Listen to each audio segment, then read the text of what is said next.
పనిచేస్తున్నప్పుడు మాకు లెటర్స్ వచ్చేటి మీరు తెలంగాణ ఉద్యమంలో పనిచేస్తున్నప్పుడు కింగ్ కోబ్రాలు, గ్రీన్ టైగర్స్, ఓకే విన్నా నేను పేర్లు, గ్రీన్ హంటర్స్, కోబ్రా దళాలు అన్నీ. అవును, కోబ్రా దళాలు అంటే ప్రజా ఉద్యమాల్లో పౌర హక్కుల నాయకులు చాలా మందిని డైరెక్ట్ ఎన్కౌంటర్ చేస్తే, పోలీసులు ఎన్కౌంటర్ చేస్తే కష్టం అని చెప్పి ఈ కోబ్రా కింద వీళ్ళతో చంపించేటోళ్ళు. అదేవిధంగా పురుషోత్తం అని మా ఫ్రెండ్ లాయర్ ఉండే, ఆయన దిల్సుఖ్నగర్లో చంపించారు. ఇవన్నిటికీ ఎవరంటే నయీం లాంటి ఒక గ్యాంగ్ని పెట్టుకొని ఇప్పుడు ప్రభుత్వం ఏదైనా చేయాలంటే లీగల్గా చేయాలి, లేదు ఎవడన్నా దొంగల ముఠా నాయకుడు అంతా కూడా వస్తే ఇల్లీగల్గా చంపాలి. ఈ ఎక్స్ట్రా ఇల్లీగల్ యాక్టివిటీ నయీం అనే గ్యాంగ్ వచ్చినాక ఏమైందంటే పోలీస్ ఆఫీసర్సే వాళ్ళు చేయలేని పనులు వాళ్ళ చేతిలోకి మట్టండకుండా నయీం లాంటి కిరాయి అంతకుల ముఠాతోటి చేయించారు. అది ఓపెన్ సీక్రెట్. మా బెల్లి లలితక్కని అట్లే చంపారు, పురుషోత్తం గారిని అట్లే చంపారు, ఆజం అలీని అట్లే చంపారు. దాదాపు 17 మర్డర్లు చేశారు నయీం గ్యాంగ్. పౌర హక్కుల నాయకుల్ని, సంఘాల నాయకుల్ని. ప్రభుత్వం అంటే మాకేం తెలియదు అంటారు. ఈవెన్ గద్దర్ గారి మీద కాల్పులు జరిపింది కూడా ఇప్పటివరకు ఎవరనే చెప్పరు. అంటే రాజ్యాంగబద్ధంగా ఏర్పాటైన వ్యవస్థ లీగల్గా చేయాల్సిన నడవాల్సిన ప్రభుత్వాలు ఇల్లీగల్ పనులు చేసినాయని చెప్పి మనం ఆరోపించడం. నయీం అనేటోడు ఎందుకు అంత పెద్దగా అయిపోయాడు, ఒక సూపర్ మ్యాన్ లాగా, ఒక మాఫియా లాగా ఏంటంటే ప్రభుత్వం సపోర్ట్ ఉండబట్టే.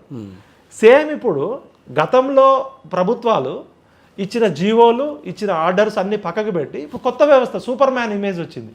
ఇప్పుడు రేవంత్ రెడ్డి గారు ముఖ్యమంత్రి పదవిలో ఉన్నాడంటే హీఈస్ కౌన్సిల్ ఆఫ్ మినిస్టర్స్. మిగతా మినిస్టర్స్కి ఏ విధంగా అధికారాలు ఉన్నాయి, ఈయనకు కూడా అదే అధికారాలు ఉన్నాయి రాజ్యాంగబద్ధంగా. He is only custodian. ఇది ప్రజాస్వామ్య వ్యవస్థ, రాజ్యాంగబద్ధ పాలన. లెజిస్లేటివ్ చట్టం చేస్తే ఆ చట్టాన్ని అమలు చేయాల్సిన బాధ్యత ఎగ్జిక్యూటివ్ది. ఆ చట్టంలో ఏమైనా తప్పులు చేస్తే జ్యుడిషియరీ మానిటరింగ్ చేస్తుంది. ఫోర్త్ ఎస్టేట్ ప్రెస్ మంచి చెడుని విశ్లేషిస్తుంది. ఈ వ్యవస్థలన్నీ పక్కకు పెట్టి అప్పటికప్పుడు ఒక ఐపీఎస్ ఆఫీసర్ని తీసుకొచ్చి గతంలో జరిగినవన్నీ తూచ్ అని చెప్పి చేసారు. సంకల్పం మంచిదే, ఉద్దేశం మంచిదే, నీ గమ్యము గమనము. గమ్యం కూడా ఇంపార్టెంట్. ఓకే, ఇప్పుడు నువ్వు ఐఏఎస్ పరీక్ష రాయడానికి ఒక 5 సంవత్సరాలు కష్టపడి చదివి పరీక్ష రాస్తే ఒక రకంగా ఉంటుంది. యూపీఎస్సీ పేపర్ లీక్ రాస్తే ఒక రకంగా ఉంటుంది.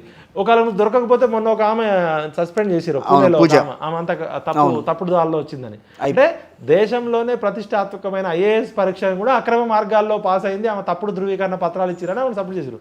ఒకవేళ ఆమె దొరకకపోతే అట్లనే ఇప్పుడు ఈ ఐఏఎస్లు ఐపీఎస్లు డైరెక్ట్ తీసుకొచ్చి బుల్డోజ్ చేస్తున్నారు.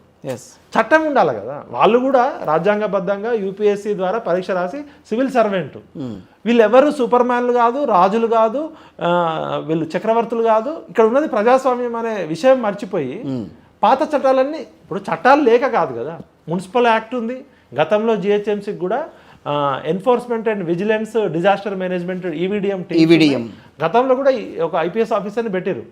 మరి వాళ్ళందరూ చేసింది ఒప్పా తప్ప అంటే అట్లా కాదు. ఇప్పుడు గత 10 ఏళ్లుగా తెలంగాణ వచ్చిన తర్వాత 2014 నుంచి 2024 వరకు చేసిన చట్టాలన్నీ ఒక ఎత్తు అయితే ఇప్పుడు నడిచే వ్యవస్థ ఒక రకంగా నడుస్తుంది. అంటే ఇంకా ఆ తరంలో అంటే కేటీఆర్ గారు మంత్రిగా ఉన్నప్పుడు చేసిన చట్టాలన్నీ కూడా ఇప్పుడు పనికిరావా ఏంటి? అసలు ఏం చెప్దాం అనుకుంటున్నారు ఈ గవర్నమెంట్ ద్వారా? తెలంగాణ ఉద్యమం అప్పుడు ఏం చెప్పినాం మేమంతా, మన వనరుల దోపిడీ జరుగుతుంది, అవును, నీళ్లు, నిధులు, నియామకాలు, స్వేచ్ఛ, స్వాతంత్రం, ఆత్మగౌరవం. తెలంగాణ భూ వనరులన్నీ ఆంధ్రలో ఆక్రమించుకుంటున్నారు. మన భూ వనరులను కాపాడుకోవాలి, సహజ వనరులన్నీ కొలగొట్టేస్తున్నారు. హైదరాబాద్ నగరం చుట్టూ ఆంధ్రోళ్ళు ఉన్నారు. రామోజీరావు కొన్ని 1000 ఎకరాలు ఆక్రమించుకున్నాడు. 1,00,000 నాగళ్లతో రామోజీ ఫిలిం సిటీని దున్నుతామని చెప్పినాం మేము, మా కేసీఆర్ గారు. తెలంగాణ వచ్చినాక 1 ఇంచు భూమి కూడా వైఫల్యం. మరి మీరు చేసిన తప్పుకు మీరు ఏం చేయాలంటే ఫస్ట్ వీళ్ళందరినీ అక్కడ అకామిడేట్ చేయాలి. ఇప్పుడు నువ్వు రాత్రికి రాత్రి వచ్చి వర్షం పడుతుంటే కులగొట్టి వెళ్ళిపోయాను. నాగార్జున కన్వెన్షన్ కులగొడితే పోయే నష్టం ఏం లేదు, ఆయనకు ఎంట్రికతో సమానం ఆయనకున్న ఆస్తులలో. కానీ ఒక మధ్యతరగతి సామాన్య పేద ప్రజలకి వాళ్ళ జీవితం అంతా గూడుకు పోయినప్పుడు వాళ్ళు రోడ్డు మీద ఉన్నారు చాలామంది. ఫస్ట్ రేవంత్ అన్న చేయాల్సిన పని ఏంటంటే ఈ మానవత్వంతో ఫస్ట్ ఎవరెవరికైతే ఈ జూబ్లీ హిల్స్, బంజారా హిల్స్ పెద్ద పెద్ద బిల్డింగ్లు ఉన్నాయి కదా, మంత్రులై, ఎమ్మెల్యేలై, ఒక్కొక్కడికి 4-5 ఇల్లులు ఉన్నాయి, ఒక్కొక్కడికి 4-5 ఫామ్ హౌస్లు ఉన్నాయి, గెస్ట్ హౌస్లు ఉన్నాయి. గెస్ట్ హౌస్లు, ఫామ్ హౌస్లు అన్నింటిలో పేద ప్రజలను తీసుకుపోవాలి. ఫస్ట్ తీసుకుపోయి అంటే ఇప్పుడు మానవత్వం ఇంపార్టెంట్ కదా. ప్రభుత్వం ఒక్కళ్ళకి నష్టం జరిగి, ముఖ్యమంత్రి అంటే 4 కోట్ల మంది ప్రజలకు కష్టం వస్తే తండ్రిలా అంటాడు కదా. ఇప్పుడు రేవంత్ రెడ్డి ఒక బలిసిన వాళ్ళ కోసమే కాదు కదా, పేద ప్రజల కోసమే కదా, ప్రజాపాలన కదా, ఇది ఇందిరమ్మ పాలన కదా. మరి ఫస్ట్ ప్రజాపాలన అంటే ఏం చేయాలి?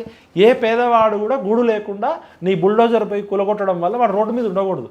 ఫస్ట్ వాడికి ఇమీడియట్గా నివాస సౌకర్యం కల్పించాలి. రిహాబిలిటేషన్ అండ్ కంపెన్సేషన్ ఇవ్వాలి. ఇప్పుడు ఎందుకంటే భూమి పోతే భూమి ఇస్తున్నావు కదా వేరే దగ్గర, నువ్వు ఒక ఫ్యాక్టరీ కోసమో ఒక ప్రాజెక్ట్ కోసమో వాళ్ళ భూమి తీసుకుంటే మార్కెట్ రేట్ ప్రకారం భూమి ఇస్తున్నావు, డబ్బులు ఇస్తున్నావు, నష్టపరిహారం చెల్లిస్తున్నావు, భూమి ఇస్తున్నావు.